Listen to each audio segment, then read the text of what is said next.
अस्सलाम वालेकुम, क्या हाल चाल है दोस्तों। उम्मीद है सब खैरियत से होंगे। तो आज की वीडियो सर्बिया पे।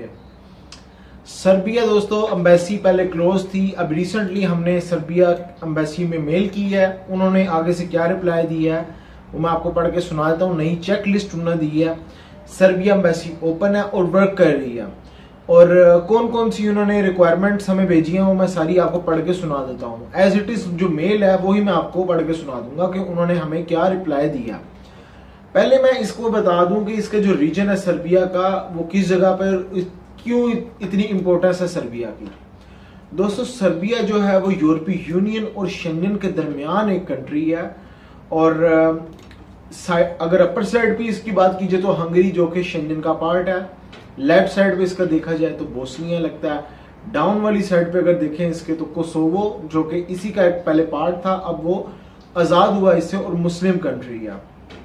उसके बाद मकदोनिया, और फिर राइट साइड पर बल्गारिया और रोमानिया, इस तरह की कंट्रीज इनके दरमियान ये वाकया कंट्री है।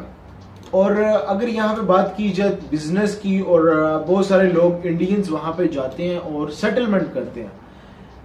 इंडियंस का तो ऑन अराइवल वीज़ा है। बाकी रही बात पाकिस्तानियों की, पाकिस्तानियों के लिए इनविटेशन होता है, और उसके अलावा जो दूसरी कंट्रीज होते हैं दोस्तों उनके लिए इनविटेशन नहीं होता। मैं इनकी जो चेक लिस्ट है वो पढ़ के सुना देता हूँ। एम्बेसी क्या है, मुझे सबसे पहले उन्होंने हेलो कहा, उसके बाद for Serbian visa you need to present number 1, ये पूरी उन्होंने एक मेल भेजी थी, ये मैं आपको पढ़ के सुना दूँ। ठीक है, होटल बुकिंग उन्होंने क्या होनी चाहिए आपकी, जस्ट होटल बुकिंग हो। उसके बाद रिटर्न टिकट होनी चाहिए। उसके बाद एक फॉर्म फिल होना चाहिए on the website of over ministry. उनकी जो मिनिस्ट्री है सर्बियन मिनिस्ट्री, वहां से एक फॉर्म फिल करना है एप्लीकेशन से उनकी। उसके बाद एक तस्वीर होनी चाहिए। 60 यूरो फीस होगी इसकी, जो यूरो में पे करनी होगी। No objection letter from your company, आपकी जो कंपनी का एनओसी एक चाहिए होगा। उसके बाद एक पासपोर्ट, आपका पासपोर्ट की कॉपी लगेगी, साथ में रेजिडेंसी वीजा की कॉपी लगेगी, बैंक स्टेटमेंट लास्ट 3 मंथ्स की लगेगी, और ट्रैवल इंश्योरेंस लगेगी।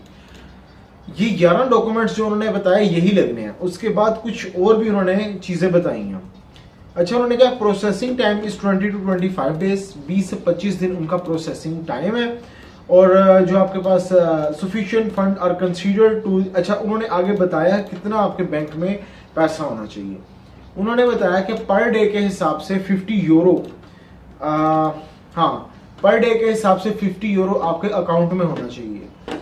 अगर आपका 7 दिन का प्लान है तो 7 दिन को आप मल्टीप्लाई कर लो 50 यूरो के साथ, उसके बाद आप कैलकुलेट कर लो कितने पैसे बनते हैं, उतने आपके अकाउंट में लाजिम होने चाहिए। उससे नीचे हो गए तो वीजा वैसे ही रिजेक्ट है। अच्छा, उसके बाद उन्होंने क्या कहा, you can come personally to the embassy in Abu Dhabi, आपको पर्सनली अबू धाबी एम्बेसी में जाना पड़ेगा। अबू धाबी में इनकी एम्बेसी और पर्सनल अपीयरेंस लाजिम है। उसके बाद बताया इन्होंने everything you need for a visa you have over foreign ministry website. अगर आपको कुछ भी इनके वीजा के रिगार्डिंग बात करनी है, पूछना है, तो आप इनकी वेबसाइट पे जाके मिनिस्ट्री की देख सकते हो, पूछ सकते हो। और उसके बाद इन्होंने एक और चीज बताई, the embassy can not guarantee that you will get a visa because the police in Serbia decide on the visa. Serbia embassy ने कहा है कि वीजे की गारंटी हम नहीं देते हैं, वीजा आपको मिलेगा या नहीं, क्योंकि ये इसकी जो सर्बियन पुलिस है वो डिसाइड करेगी। क्योंकि जो आपका रिकॉर्ड होता है वो सारा जाना होता है इमिग्रेशन में। इमिग्रेशन के पास जब रिकॉर्ड पहुंचता है वो डिसाइड करती है, फिर एम्बेसी को मेल आती है, उसके बाद वो आपको वीजा देने के मिजाज होते हैं।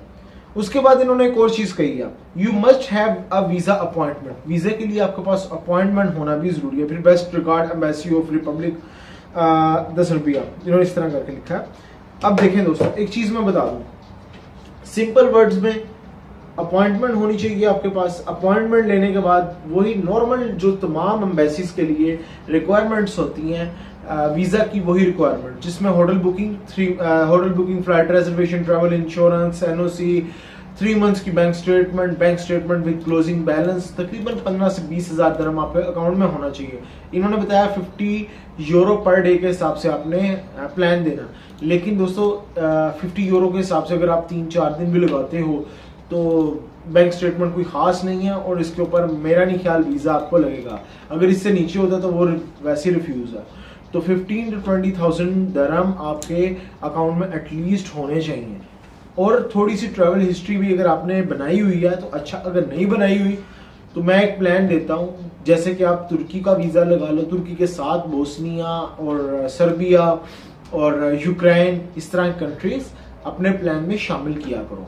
देखें, तुर्की का बहुत सारे लोग वीज़ा ले रहे हैं, बहुत सारे लोग तुर्की जा रहे हैं और सिर्फ तुर्की का चक्कर लगा के आ जाते हैं। होता क्या है, वो टिकट भी खर्च करते हैं, पैसा भी उनका जाता है, सब कुछ। ये जो कंट्रीज हैं, ईस्टर्न यूरोपियन कंट्रीज या नॉन शेंजन कंट्रीज जो ईयू का पार्ट नहीं है, इनके वीज़ा मिलना थोड़ा आसान होते हैं। जैसे कि अभी सिचुएशन की बात करूं, यूक्रेन बहुत ज़्यादा वीज़ा दे रहा है, लेकिन यूक्रेन का इन्विटेशन चाहिए होता है और इन्विटेशन तो इसका भी चाहिए। लेकिन दोस्तों, रेशो की अगर बात की जाए, इन कंट्रीज के वीज़ा मिल जाते हैं। पहले यूक्रेन बहुत टिपिकल था, उसका वीज़ा नहीं मिलता था। अभी यूक्रेन बहुत ज़्यादा वीज़ा दे रहा है, लेकिन वो सिनेरियो आपको पता होना चाहिए किस तरीके से आपने चलना। उसके बाद यूक्रेन वीज़ा ले लिया, बोस्निया वीज़ा ले लो आप, बोस्निया का भी बहुत आसानी से वीज़ा मिल जाता है। और मज़े की बात बताऊं, बोस्निया भी 20 से 25 दिन लगाता है। अबू धाबी में इनकी अपीयरेंस जरूर है, आपने स्पेशल दुबई से अबू धाबी जाना है, लेकिन वो पासपोर्ट होल्ड नहीं करते हैं। अपॉइंटमेंट आप दोनों ले लो, सेम डे की अपॉइंटमेंट लो। सुबह को आपने बोस्निया एम्बेसी में जाओ, बोस्निया एम्बेसी में अपने सारे डॉक्यूमेंट सबमिट करवाओ, वो स्कैन करके आपका पासपोर्ट वगैरह रिटर्न कर देंगे। फिर उसी दिन की अपॉइंटमेंट है, आपने बोस्निया एम्बेसी से निकलना है, सर्बिया एम्बेसी चले जाओ, अपना पासपोर्ट सबमिट करवाओ और उनका रिजल्ट भी ऑलमोस्ट सेम आएगा। 20 से 25 दिन लगने हैं। होगा क्या, तुर्की का वीजा लगा हुआ है, साथ में ये वीजा लगा हुआ है, तुर्की इस्तांबुल से फ्लाइट पकड़ो और कीव के लिए सस्ती बहुत चीप फ्लाइट है। बनिस्बत ये कि आप दुबई जाओ, दुबई से दोबारा वीजा प्रोसेस करवा के जाओ, तो इससे अच्छा यही है कि आप डायरेक्ट एक ही टूर के अंदर ये 3-4 कंट्रीज को ट्रेवल कर लें। तो रही बात इसकी वीजा सक्सेस रेशियो की, अभी तो रिसेंटली यस्टरडे मुझे मेल आई है, ठीक है, आज मैंने आपके साथ वीडियो बना के शेयर कर दी। ऐसे हजरात जो कि यूएई में मुकीम है और ट्रैवल हिस्ट्री बनाना चाह रहे हैं, किसी कंट्री में जाना चाह रहे हैं, यूरोप की, बोस्निया, यूक्रेन, सर्बिया, ये इस टाइम ओपन है। उसके साथ आप तुर्की को अटैच करो, उसके बाद यूके वीजा दे रहा है, यूके को अटैच करो। इसी तरह अपने टूर प्लान के अंदर रशिया को अटैच कर सकते हो, रशिया भी वीजा दे रहा है यहाँ से, दुबई से। तो फ्रेंड्स, ऐसे हजरात जो कि मुझसे मिलना चाहते हैं फाइल प्रिपरेशन के लिए या अपना केस डिस्कस करना चाह रहे हैं, मैं यहाँ पे बैठा हूँ अल फहीदी, जिसका नाम अब शरफ डीजी है।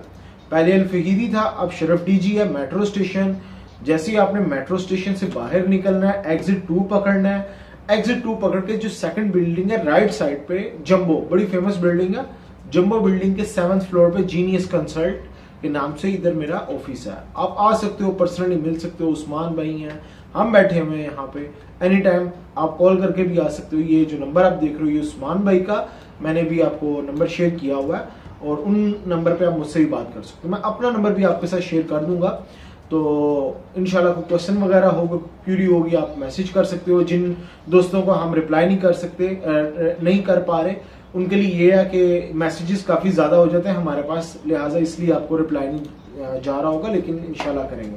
पर्सनली आप आके मिल सकते हो। तो दोस्तों, नेक्स्ट वीडियो में मिलेंगे नए टॉपिक पे। ख्याल रखें अपना, टेक केयर, अल्लाह हाफिज़।